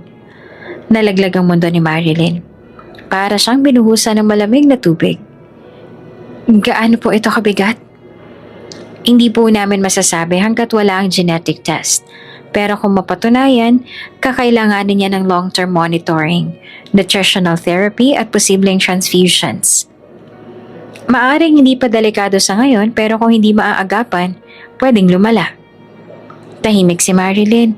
Pinilit niyang huwag tumulo ang luha habang tinitingnan si Aya na masayang sumisilip sa mga laruan sa sulok ng klinik. Magkano pong kailangan para sa lahat ng tests? Mahinang tanong ni Marilyn. Tumitig ang doktor. Kung sa ospital na ito gagawin lahat, aabot po ng mahigit 100,000 ang initial cost. At hindi pa po kasama ang treatment kung sakaling kakailanganin. Hindi na pinigilan ni Marilyn ang duha niya. Inabot niya ang kamay ng anak at mahigpit na hinawakan. May iba po bang mas murang paraan, Doc? Tanong niya na halos paos na. May mga charity programs po kaming pwedeng i-refer pero matagal ang proseso. Kung may kakilala po kayong pwedeng tumulong. Wala. Putol ni Marilyn. Ako lang. Kami lang. Tahimik ang doktor. Ibinigay na nito ang referral form at instructions para sa susunod na hakbang. Pag-uwi nila, tahimik ang biyahe. Si Aya, kahit nangihina, ay pilit pa rin nagsasalita ng masaya. Ma, pwede po ba ako mag-drawing mamaya? Oo, anak. Mamaya. Pero sa loob ni Marilyn, tila pinagsakluban siya ng langit at lupa. Wala siyang ipon. Wala siyang pamilya. At ngayon, ang pinakamamahal niyang anak ay may sakit na hindi niya kayang gamutin. Kinagabihan habang tulog na si Aya, humarap siya sa lumang altar sa sulok ng kanilang kwarto. Nakaluhod, umiiyak, halos hindi makapagsalita. Diyos ko, hindi ko na alam ang gagawin ko. Kayo na lang po ang tumulong sa amin. Sa di kalayuan, si Thad naman ay tulala sa loob ng kanyang opisina. Hawak ang envelope na may update mula kay Lucio. Preliminary diagnosis indicates rare blood disorder. Wala nang pag-aalinlangan si Thad. Tumayo siya, kinuha ang phone at nag-message kay Marilyn. Ayokong patagalin pa. Ako nang bahala sa lahat ng gastos. Hindi to awa. Anak ko siya. Pagkabasa ni Marilyn sa mensahe, matagal siyang hindi nakasagot.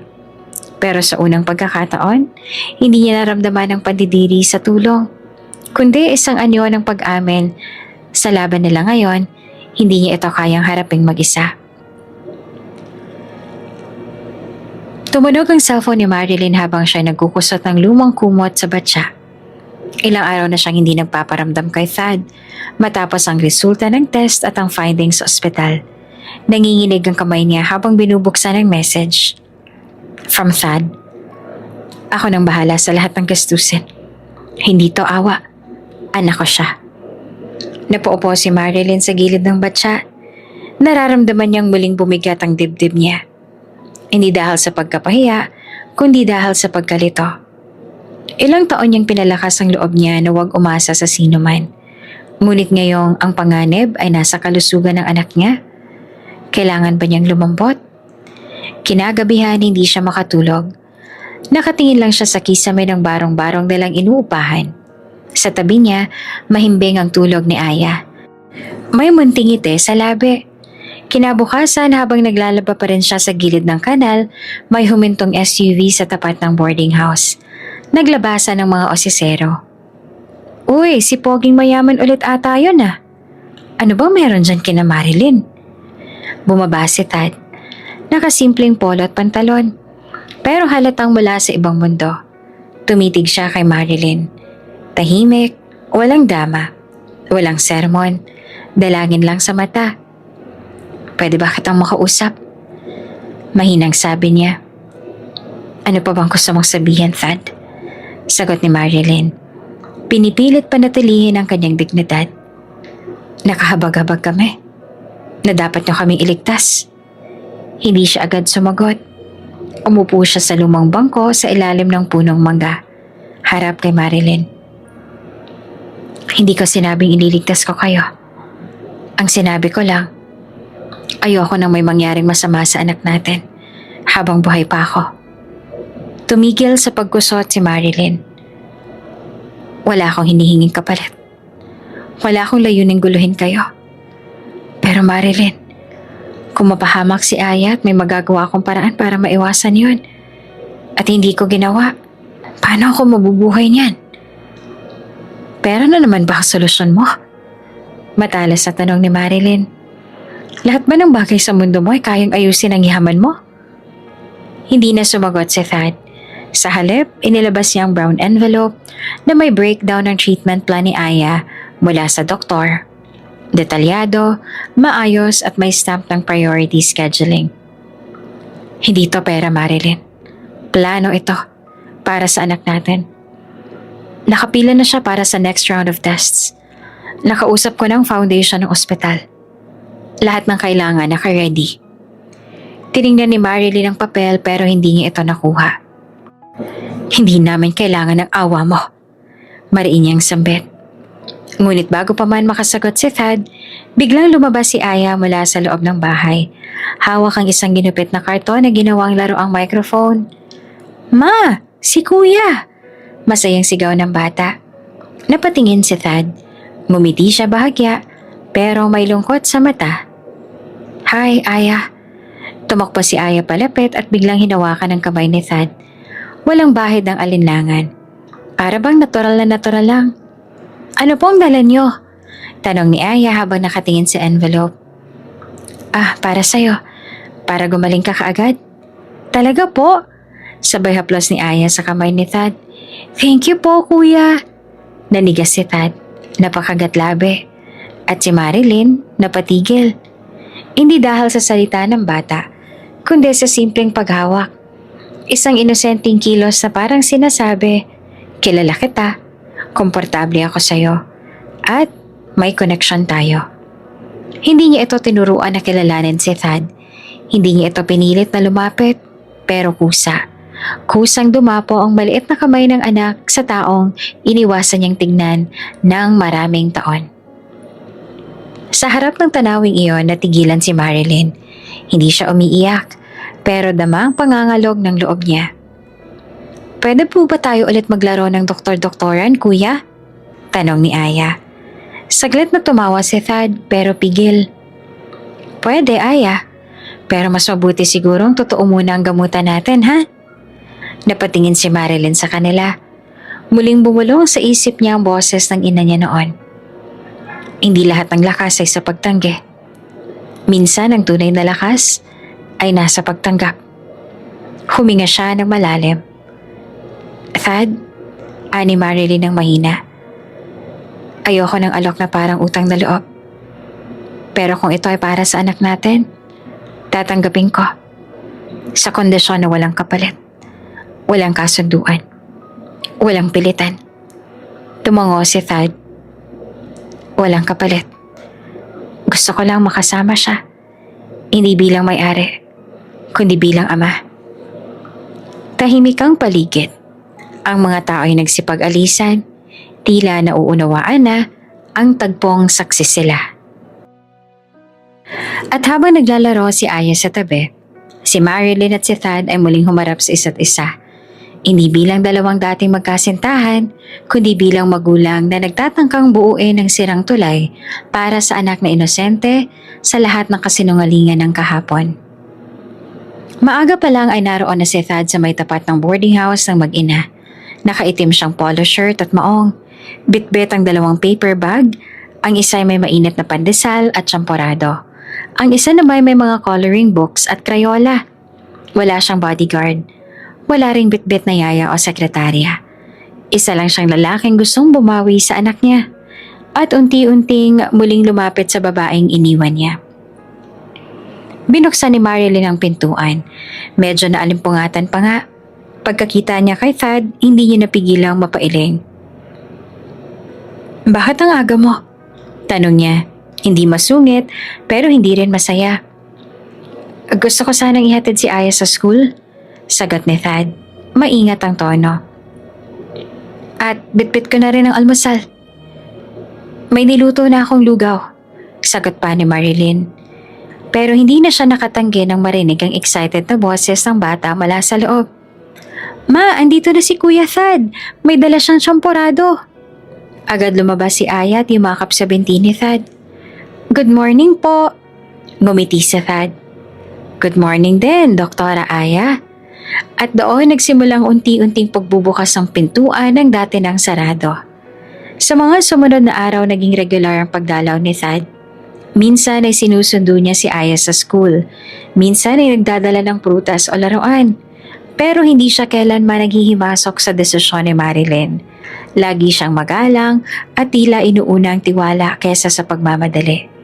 Nagulat si Marilyn nang minsang dumating si Thad sa palengke habang nagtitinda siya ng kakanin. "Bakit ka andito?" tanong niya habang inaayos ang mga biko. Gusto ko sanang bumili. Legit buyer na ako ngayon, ha?" sagot ni Thad na may biro pa sa tinig. "Bawal sa may kotse. Dapat sa naglalakad lang." Sarkastikong sagot ni Marilyn pero nakangiti. Wala akong dalang kotse ngayon, no? Tricycle lang ako galing sa kabilang barangay." Sagot ni Thad sabay pakita ng picture sa phone na kasama ang tricycle driver. Napatawa tuloy si Marilyn kahit ayaw niya. "Baliw ka rin talaga minsan no?" sabi niya habang inaabot ang plastic ng kakanin. "Dati pa," sagot ni Thad. "Lalo na nung college." "Yung sinigang mo, pinag-aagawan ng buong tropa. Pero ako lang pinagluluto mo." "Dahil ikaw lang yung marunong magugas ng kaldero pagkatapos," sagot ni Marilyn. Sabay tawa. Sa sandaling yon, tila nawala ang 10 taong pagitan ng kanilang mga puso. Ngunit gaya ng lahat ng pilat, hindi ito agad nawawala. May bakas pa rin ang pag-aalinlangan. Sa bawat tawa, may kaunting takot. Sa bawat ngiti, may buntong hininga. Isang gabi habang pinapatulog ni Marilyn si Aya, biglang nagtanong ang bata. "Ma, pwede po ba si Kuya Thad ang maghatid sa akin sa field trip namin sa Sabado?" "Naku anak, baka may trabaho siya." "Wala po, sabi niya po wala po raw siyang meeting. Tapos gusto niya raw po makita ang zoo." Hindi agad sumagot si Marilyn. Tiningnan niya ang anak. Tila ang mundo nito ay umiikot na sa pagitan nila ni Thad. "Okay," mahinang sagot niya. "Basta magpapaalam ka muna." Kinabukasan, dinala ni Thad si Aya sa school para sa field trip. Suot ng batang backpack na may name tag na nakasulat, Aya Vasquez. Napatingin si Marilyn sa pangalan. "Sinulat niya yan, hindi ko tinuruan. Siya lang ang nagdesisyong isulat yan." "Hindi ko siya pinilit," agad ang sabi ni Thad. "Alam ko," sagot naman ni Marilyn. "Pero hindi ibig sabihin yan ay buo ng tiwala ko."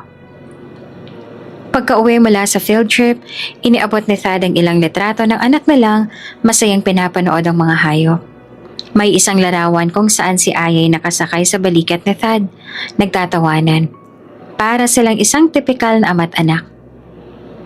"Salamat sa araw na to," sabi ni Marilyn. Tahimik. Ngayon lang siya ganyan kasaya ulit. "Hindi ko sasayangin ang pagkakataong ito, Marilyn," sagot ni Thad. "Gusto ko lang malaman mo na Kahit hindi tayo bumalik sa dati, kahit hindi mo ko tanggapin muli, hindi ko iiwan si Aya. Tumingin si Marilyn sa kanya. Hindi basta kayang buuin ang sinirang tiwala, Thad. Mahina niyang sabi. Hindi to parang baso na pag nabasag, ididikit mo lang. Minsan kahit maayos, may lamat pa rin. Tumango si Thad. Alam ko, pero kahit may lamat, pipiliin ko pa rin inumin ang tubig na yan. Dahil kahit pa hindi perpekto, ikaw pa rin ang tahanan naming mag-ina. Walang tugon si Marilyn, ngunit hindi na siya umiwas ng tingin. At sa simpleng pagtatagpo ng kanilang mga mata, alam nilang pareho. Ang sugat ay nagsisimula ng maghilo. Hating gabi, tahimik ang paligid maliban sa marahang ugong ng hangin sa bintana ng barong-barong.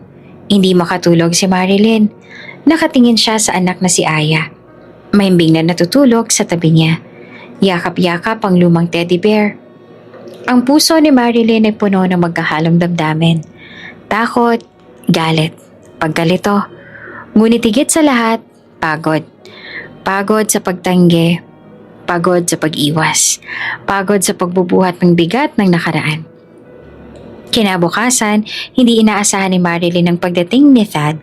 Maaga pa lang ay nasa labas na ito ng boarding house. Hawak ang isang envelope at isang maliit na bouquet ng bulaklak. Hindi rosas, kundi sampagita. Simple. Katulad ng dati nilang paborito tuwing bibili sila sa simbahan sa kolehiyo. Lumabas si Marilyn, nakapamewang. Ano na naman yan? Hindi sumagot si Thad agad. Imbes ay lumapit siya at marahang iniabot ang mga bulaklak. Alam kong hindi sapat, pero sana tanggapin mo. Para lang marinig mo ako. Tahimik si Marilyn. Tinanggap ang bulaklak pero hindi ngumiti. Inilabas ni Thad ang envelope. Ito ang updated treatment plan ni Aya. May mas mabuting ospital na gustong tumanggap sa kanya. Mas magandang pasilidad. Mas may access sa specialists. Magkano? Tanong ni Marilyn. Wala kang kailangang bayaran. Sagot ko lahat. Hindi yan ang tanong ko, Thad. Ang tanong ko, anong kapalit? Napayuko si Thad. Tumigil muna bago sumagot. Wala. Wala akong hinihinging kapalit, Marilyn. Humakbang siya palapit. Mahigpit ang hawak sa envelope. Patawad. Patawad sa lahat. Sa pagtalikod. Sa paniniwala sa kasinungalingan. Sa pagpapabaya. Napatitig si Marilyn sa kanya, pero wala pa ring tugon. Simulat sa Paul, ikaw at si Aya na ang mundo ko. Hindi ko lang nakita noon dahil pinikit ko ang mata ko sa katotohanan. Pero ngayon nakikita ko na. At ang pinakamasakit, hindi lang kita iniwan. Iniwan ko rin ang sarili kong anak. Umupo si Thad sa harap ng lumang baitang ng bahay. Hindi niya na inalintana ang alikabok. Para siyang batang walang pangalan, naghihintay ng parusa. Gusto ko sana kung papayag ka na doon na muna kayo tumira sa bahay, sa mansyon. Napakunot ang noon ni Marilyn. Excuse me? I'm not asking as a rich man. I'm asking as a father. Malinis ang lugar, may sariling nurse, may security. Mas ligtas si Aya roon, lalo na habang nagpapagamot siya. Napaisip si Marilyn. Matagal, mahaba. Piniga niya ang puso niya kung saan nakaimbak ang natitirang pride. Paano ko akalain ng mga tao na inaangkin mo kami? Tanong niya. Di hayaan mo silang magsalita. Sagot na Thad. Basta ako, alam ko kung bakit ko to ginagawa. Para sa anak ko. At kung papayagan mo, para rin sa inyo. Para sa'yo. Tahimik na bumalik si Marilyn sa loob ng bahay. Ilang minuto siyang hindi lumalabas. Akala ni Thad ay tapos na. Pero lumabas siyang muli. Bitbit ang isang maliit na maleta. Hindi ko ginagawa to para sa'yo, Thad. Mariin niyang sabi. Tumango si Thad. Alam ko. Ginagawa ko to para sa anak ko. At sa mga salitang yon, nagsimula na ang paglilipat. Dumating ang sasakyan ni Thad. Inalalayan sila ni Lucio. Hindi iniwan ni Thad ang tabi ni Marilyn habang si Aya ay tuwang-tuwang naglalaro sa loob ng sasakyan. Pagkarating sa mansyon, namangha si Aya. Wow, ma, ang laki po ng bahay. Parang castle, anak. Sagot ni Marilyn. Pilit na nilulunok ang kaba. May sariling silid si Aya. May pintura ng mga ulap. Kama na may kordon ng fairy lights at estante ng mga librong pambata. Agad itong tumakbo at tumalon sa kama. Pwede po ba ito lahat sa akin? Sa'yo lang yan, Aya.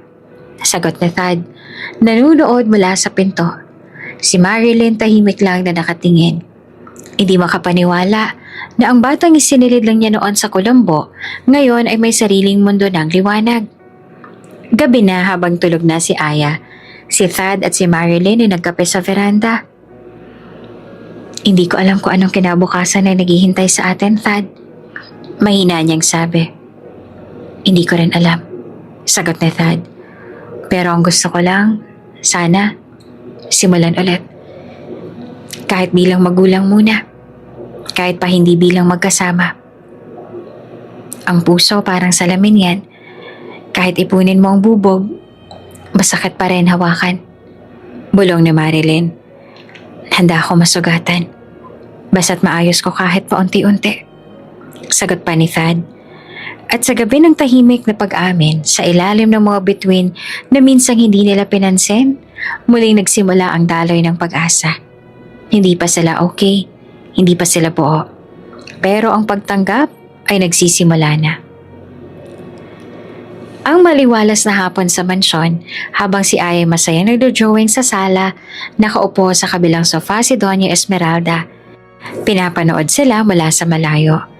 Sa loob ng ilang linggo ng pananatili sa mansyon para sa kanyang therapy sessions, tila nagkaroon ng bagong kulay ang kanyang mundo.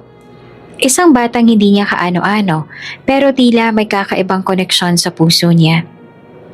Aya, tawag ng matanda. Ano yung ginuguhit mo?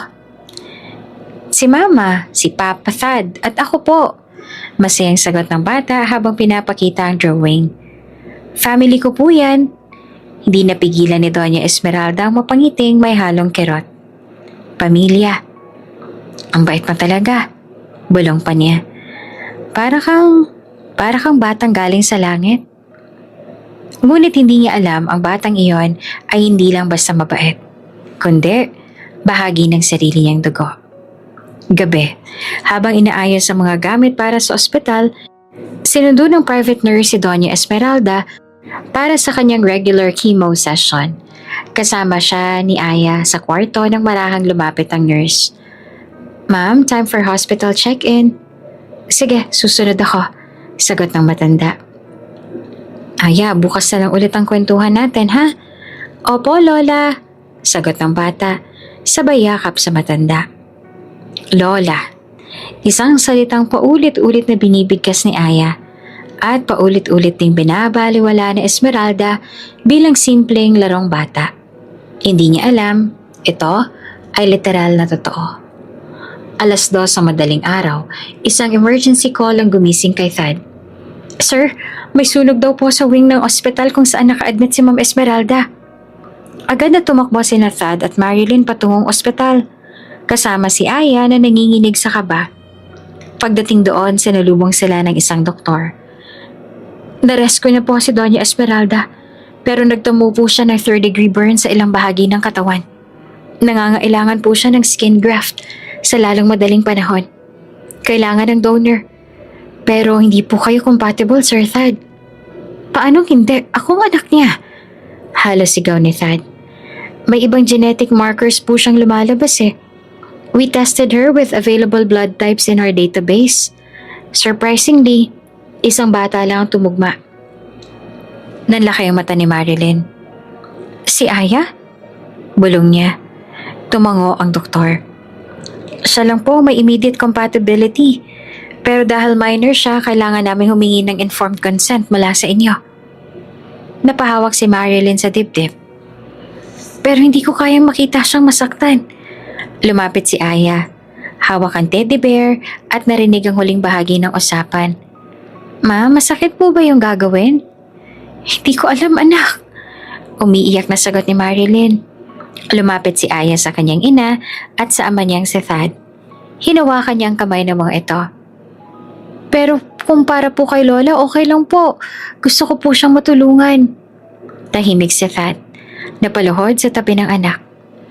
Hindi ka natatakot? Hindi po. Kasi gusto ko pong maging doktor someday. Kailangan po matapang ako. Ilang oras ang lumipas. Pinasok si Aya sa operating room para sa skin graft extraction. Si Doña Esmeralda naman ay nasa kabilang OR. Unconscious pa rin.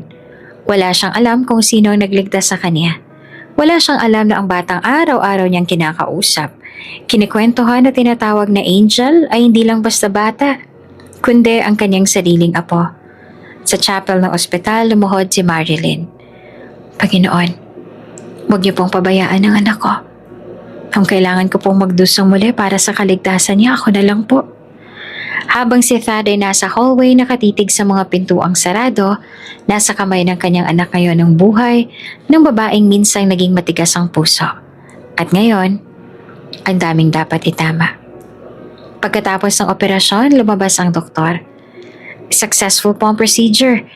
Nasa recovery room na po si Aya at si Doña Esmeralda po stable na rin. Lumapit agad si Marilyn at niyakap si Aya. Ang tapang mo, anak. Ang tapang mo. Si Thad ay hindi napigilan. Yumuko at marahang hinalikan ang kamay ng anak. Salamat, Aya. Isa kang himala sa buhay namin. Sa kabilang recovery room, dahan-dahang dumilat si Doña Esmeralda. Pinipilit makabangon, ngunit mahina pa. Tinapik siya ng nurse. Ma'am, stable na po kayo. Nag-skin graft po kayo. May donor pong tumugma agad sa inyo. Isang bata. Anong pangalan ng bata? Mahina niyang tanong. Wait po. Tinignan ng nurse ang chart. Aya po, Aya Vasquez. Nanigas ang katawan ni Doña Esmeralda. Vasquez, Aya. Napatingin siya sa kisame at doon nagsimulang kumislap ang mga hibla ng katotohanan. Anak mo siya, Thad? Apo ko siya? Apo ko si Aya? Tahimik ang buong silid. Sa kabila ng amoy ng alcohol at hospital-grade disinfectant, mas nangingibabaw ang tensyon sa paligid. Hawak pa rin ni Doña Esmeralda ang kamay ng batang si Aya, habang si Thad ay nakatayo sa paanan ng kama ng kanyang ina, pilit tinatago ang nangingilid na luha. Vasquez, bulong muli ni Doña Esmeralda. Yan ang apelido ng bata.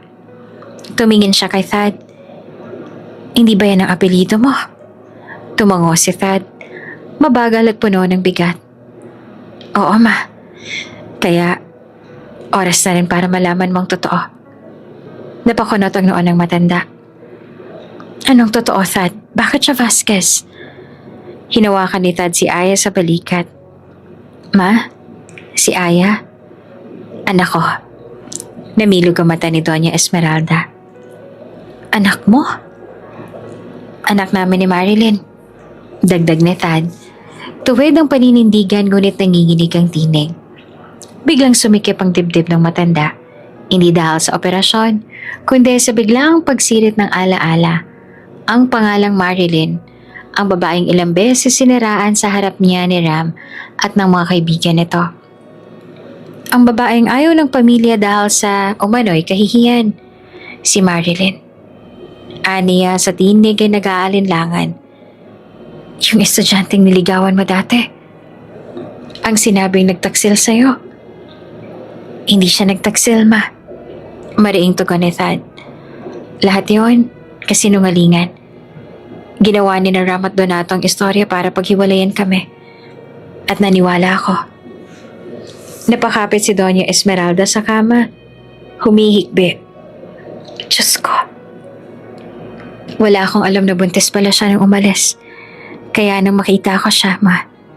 Nung araw na binuhusan sila ng darak, parang may sumabog sa dibdib ko. Lahat bumalik. Napahawak si Doña sa kanyang dibdib. Kaya pala. Si Aya, patuloy ni Thad, ay bunga ng pagmamahal ko noon. At ngayon siya ang nagligtas sa'yo. Biglang bumukas ang pinto. Pumasok si Marilyn. Hawak ang maliit na bag ni Aya at ilang mga damit. Mukha siyang pagod, ngunit malinis, maayos at dignified. Tumigil siya sa may gilid ng kama at nagkatinginan sila ni Doña Esmeralda. Magandang hapon po. Mahina niyang bate. Walang salita si Doña. Tinigilan lang niya si Marilyn mula ulo hanggang paa. Parang inaarok ang damdaming hindi niya maipaliwanag. Pumasok ang lahat ng alaala. Ang galit, ang inanakit, ang panghuhusga. Pero kasabay noon ang ngiti ni Aya. Ang sakit na halos ikamatay niya at ang kabaitang ipinaramdam ng batang iyon kahit pa sa kanya, isang estrangherang matandang madalas sumungit. Tumingin ulit si Doña Esmeralda kay Marilyn. Ikaw ba ang kanyang ina? Tumango si Marilyn. Opo. Napahawak muli si Doña sa kamay ni Aya. Ngayon ay mas mahigpit. Siya pala, ang batang tinulungan ko. Kinausap ko sa ospital. Kinamusta ko kahit hindi ko alam kung bakit ako natutuwa sa kanya. Siya pala. Siya pala ang apo ko. Lumapit si Thad at tinawakan ng balikat ng kanyang ina. Ma, patawarin mo ako. At sana mapatawad mo rin si Marilyn dahil wala ho siyang kasalanan. At kung may pagkukulang man, ako yon. Tahimik, isang saglit na tila huminto ang mundo. At unti-unting umiyak si Doña Esmeralda. Hindi niya na kailangang itago ang sakit, ang guilt, at ang lubos na pagsisisi. Patawad, Marilyn. Aniya umiiyak. Ako ang isa sa mga tumalikod sa iyo noon. Pinaniwala akong sarili ko na masama kang babae. Pero ang apo ko, anak mo, siya nagturo sa akin ng kabutihan. Napaluha si Marilyn. Ilang taon niyang hinintay ang araw na to. Hindi para sa paghihigante, kundi para sa ganitong pagkilala na siya at ang anak niya ay may karapatang igalang, mahalin at tanggapin. Lumapit si Aya kay Marilyn at niyakap ito. Ma, si Lola mabait pala. Parang ikaw kapag naglalako tayo ng kutsinta. Bulong niya. Napatawa si Marilyn sa gitna ng luha. Oo anak, mabait si Lola. Hindi lang siya marunong umiti dati. Tumawa si Doña Esmeralda. Ngayon matututo na ako dahil meron na akong isang apo. Isang matapang at mabait at may busilak na puso. Tahimik ang silid ng ospital, ngunit mabigat ang bawat hininga ng mga taong naroon. Sa gitna ng katahimikan, tanging hikbe ni Doña Esmeralda ang maririnig. Isang tunog na hindi inaasahang marinig mula sa isang babaeng kilala sa tapang at tikas ng kalooban. Hawak pa rin niya ang maliit na kamay ni Aya. Ang batang ilang araw lang ang nakalipas ay naging tulay ng kanyang muling paghinga. Ngunit higit pa roon, ito rin ang naging tulay sa pagkakatuklas ng kanyang mga kasalanan at sa posibilidad ng kapatawaran.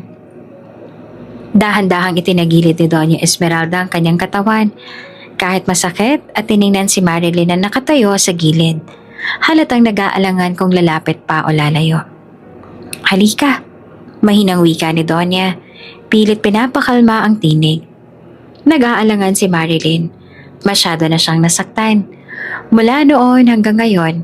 Pero nang makita niyang kumakapit si Aya sa matanda, may bahagyang liwanag na sumilay sa kanyang puso. Tumindig siya. Lumapit at huminto sa may paanan ng kama. Ako ang dahilan ng pagluha mo noon, sabi ni Doña Esmeralda. Ang tinig ay nanginginig at malalim. Ako at ang kasinungalingang pinili kong paniwalaan. Hindi nakakibo si Marilyn. Tiningnan lang niya ang matandang babae. Ang dating kinatatakutan niya, ngayon tila isang inang naghihintay ng anak na muling yayakapin siya. Pinaniwala ako ni Ram at Donato na isa kang traidor. Babaeng gahaman sa pera. Na ikaw ang sisira sa buhay ng anak ko. Pero hindi totoo. At ngayon nakikita ko si Aya, ang batang hindi kailanman nagtanim ng galit. Alam kong mali ako. Hindi po ninyo alam ang lahat. Mahina pero matatag ang tinig ni Marilyn. Iniwan ako ng walang paliwanag, walang paniniwala, walang awa. Habang ako nagdilihe, nanganak, nag-alaga. Lahat ginawa ko yun ng mag-isa. Kahit gustong gusto ko pong isigaw ang katotohanan, Alam kong wala namang makikinig. Ngayon nakikinig ako. Sabat ni Doña Esmeralda at humikbing muli. At handa akong humingi ng tawad, Marilyn. Hindi lang bilang ina ni Thad, kundi bilang isang lola na muntik nang hindi makilala ang apo niya. Napatingin si Marilyn kay Aya. Masaya itong nakaupo sa tabi ni Doña, hawak ang stuffed toy na ibinigay ng mga nurse. Alam ko pong hindi madaling kalimutan ang lahat ng sakit. Pero hindi rin madaling limutin ang ngiti ng anak ko tuwing nakikita siya sa ospital. Tuwing kinakausap niyong parang hindi siya iba. Sagot ni Marilyn. Namumuo ang luha sa kanyang mga mata. Lumapit si Thad, tahimik na nakikinig sa pag-uusap ng dalawang mahalagang babae sa kanyang buhay. Ma, sabi niya, wala ka nang kailangang patunayan. Ang mahalaga ay nandito tayo ngayon. Buo na tayo. Kung papayagan tayo ni Marilyn. Nag-angat ng tingin si Marilyn, tila isang sandali ng pag-amin at pagtanggap. Hindi madali ang lahat ng to, sabi niya. Pero nakita ko rin ang pagsisisi ninyo, ang pagbabago. At kung kaya ni Aya na magmahal at magpatawad, siguro, kaya ko na rin.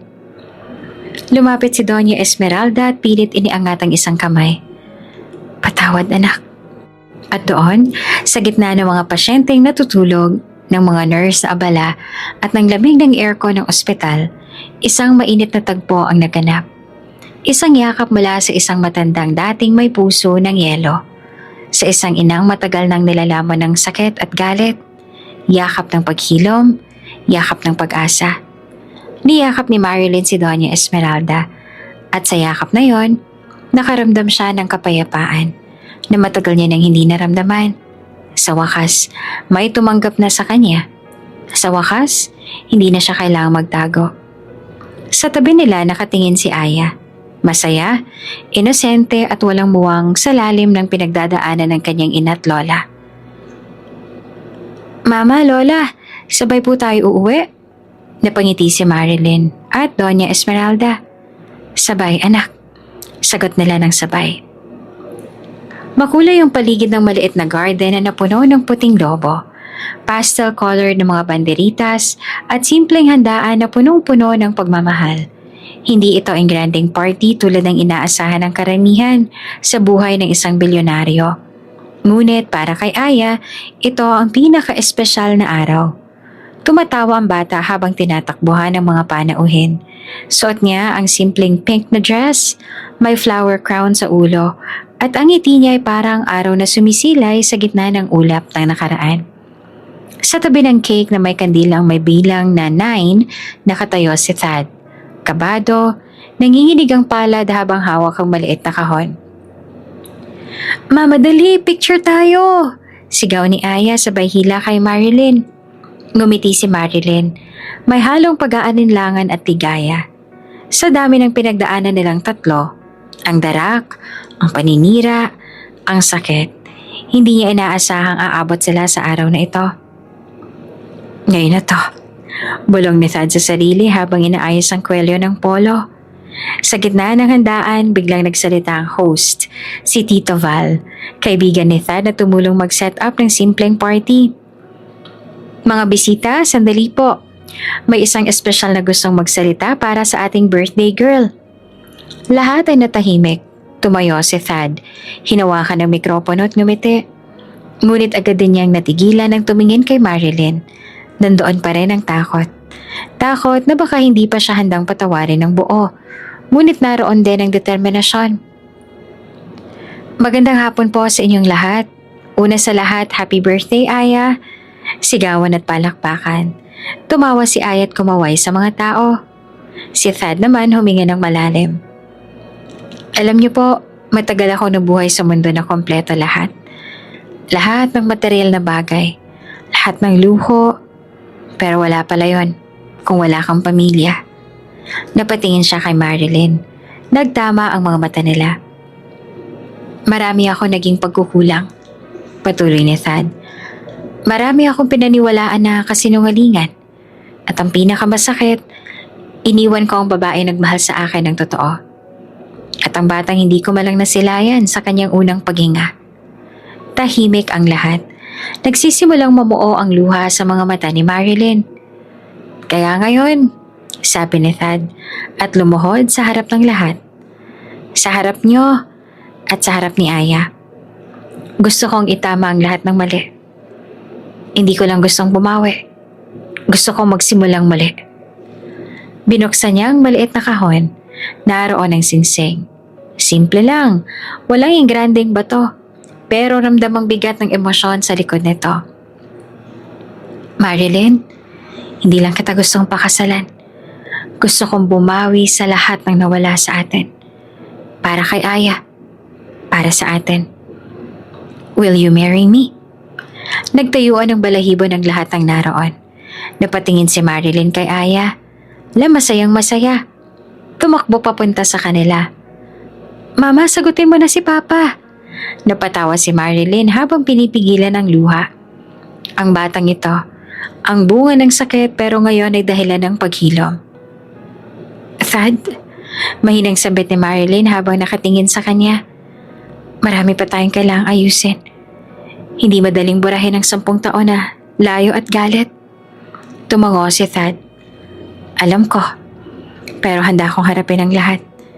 Kahit ilang taon pa. Basta kasama ka. Tahimik ang sandali at sa huli, ngumiti si Marilyn. Umiyak, ngunit tumango. Oo, Thad. Para kay Aya at para sa atin. Tumayo si Thad, niyakap si Marilyn at sabay silang niyakap ni Aya. Walang ingranding fireworks, walang mala fairy tale na kasalan, pero naroon ang mas mahalaga, ang pagmamahalan at kapatawaran na muling nagbuklod sa kanila. Mild ang sikat ng araw, sakto lang ang ihip ng hangin. Isang maliit na simbahan sa probinsya ang nabalutan ng puti at ginto. Hindi ingrande, walang mamahaling mga floral arc o milyong-milyong dekorasyon. Pero ang bawat detalye ay may kwento, may pusong pinaghugutan. Sa labas ng simbahan, naghihintay si Aya, nakagaon na ivory, may maliit na basket ng bulaklak. Abot tenga ang ngiti habang hinihintay ang kanyang mama. Excited ka na, anak? Tanong ni Thad na nakasuot ng simple ngunit eleganteng barong. Opo, Papa. Ikakasal na kayo. Masigla ang tinig ni Aya. Wala nang aalis, diba? Ngumiti si Thad at yumuko sa anak. Oo, anak. Wala nang aalis. Buo na tayo simula ngayon. Sa loob ng isang simpleng kwarto, huminga ng malalim si Marilyn habang inaayos ang belo. Walang mamahaling alahas sa kanyang katawan. Ang suot niya ay isang muling inayos na gown mula sa ukay na tinahe ng matandang mananahi sa baryo. Pero sa paningin ng lahat, lalo na ni Thad, para siyang reyna. Handa ka na ba? Tanong ni Liza. Dating kapitbahay na ngayon kaibigan na. Tumango si Marilyn. Matagal na akong handa. Pero ngayon lang ako buo. Habang tumutunog ang munting organ sa simbahan, nagsimulang maglakad si Marilyn. Isa-isang lumingaw ng mga panauhin, mga taong saksi sa hirap ng kanyang pinagdaanan. Wala nang mapaninlang na tingin ng nakaraan. Napalitan na ito ng paghanga, respeto at paghanga sa isang inang hindi sumuko. Nasa dulo ng altar si Thad, hindi maipenta ang mukha. Halo ng kaba, tuwa at pag-ibig na hindi niya na naitatago. Nakatingin siya kay Marilyn na tila ba sa unang pagkakataon niya ito nakitang muli. Buo, matatag at mas maganda kesa dati. Pagdating ni Marilyn sa harap ng altar, marahang kinuha ni Thad ang kanyang kamay. Mahal na mahal kita, bulong ni Thad, masidhi. At sa harap ng Diyos at ng anak natin, nangangako akong hindi na kita pakakawalan. Ngumiti si Marilyn, may luha sa gilid ng kanyang mata. Hindi mo na rin kailangang gawin iyon, dahil hindi na rin ako lalayo. Sinimulan ng pare ang seremonya. Walang ingranding choir. Isang simpleng soloist lang ang umawit ng sayo lamang sa harap ng simbahan. Ngunit ang bawat linya ay tila tinatahe mula sa puso nila. Pinaghiwalay man ang panahon, pinagbuglod ng kapalaran. Nang dumating ang bahagi ng panunumpa, walang sinayang si Thad. Marilyn, Pinili ko ang ibang landas noon at pinagsisihan ko ang bawat araw na hindi ko kayo kasama. Pero ngayon pinipili kita. Sa harap ng Diyos, ng anak natin, ng lahat ng saksi rito. Ikaw at si Aya, ang buong mundo ko. At sa mundong ito, hindi na ako aalis. Sumunod si Marilyn. Thad, minahal kita noon kahit walang kasiguraduhan. Minahal kita kahit iniwan mo ako. At minahal pa rin kita kahit araw-araw mo akong parusahan ng alaala mo. Pero ngayon ang pagmamahal ko ay hindi na pagdurusa. Ito na ang aking kalayaan. Kaya tinatanggap kita. Hindi lang bilang asawa, kundi bilang katuwang sa bagong simula. Tahimik ang lahat. Hindi dahil sa kakulangan ng palakpak, kundi dahil pinili ng lahat na damdamin ang bawat salita. Ang dating sugatang kwento ng pagmamahalan, ngayon ay isang mapagpalayang panata. I now pronounce you husband and wife. Wika ng pare. Hiyawan ng mga panauhin. Mabilis na yumakap si Aya sa kanilang dalawa. Yehey! May pamilya na ako! Sigaw niya. Nagpalakpakan ng lahat. May kasamang pag-iyak. Maging si Doña Esmeralda na naroon sa gilid na may saklay ay ngumiti ng tahimik at tumango. Isang tanda ng lubos na pagtanggap at pagpapatawad. Paglabas ng simbahan, sinalubong sila ng mga talulot na iniit siya ng mga bata. Simple lang ang salo-salo. Handa mula sa kusina ng mga kapitbahay, mga lumpia, pansit, puto at lechong maliit. Pero ang bawat kagat, bawat halakhak ay puno ng saysay. Buong-buo ng puso ko. Bulong ni Marilyn kay Thad habang hawak ang kamay nito sa gitna ng sayawan. Dahil hindi mo lang ako pinakasalan, pinili mong mahalin mo lang ang babaeng minsan mong binitawan. Hindi lang ikaw ang buo, sagot ni Thad. Sabay tingin kay Aya na masayang sumasayaw kasama si Doña Esmeralda. Pamilya natin, buo na rin. At sa ilalim ng mga bituin sa gabing iyon, sa gitna ng simpleng kasiyahan, nagsimula ang isang bagong kabanata. Hindi ng pagtatapos ng kwento, kundi ng isang buhay na binuo mula sa luha, pagpapatawad at wagas na pag-ibig.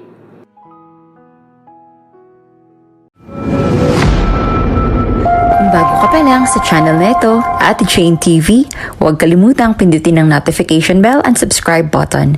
Sana po hindi naman malaking abala sa inyo ang pagpindot ng subscribe button dahil ang kapalit po nito ay ang pagsuporta para makapag-produce ng mga libreng stories sa mga channels ni Ate Jane. Maraming salamat!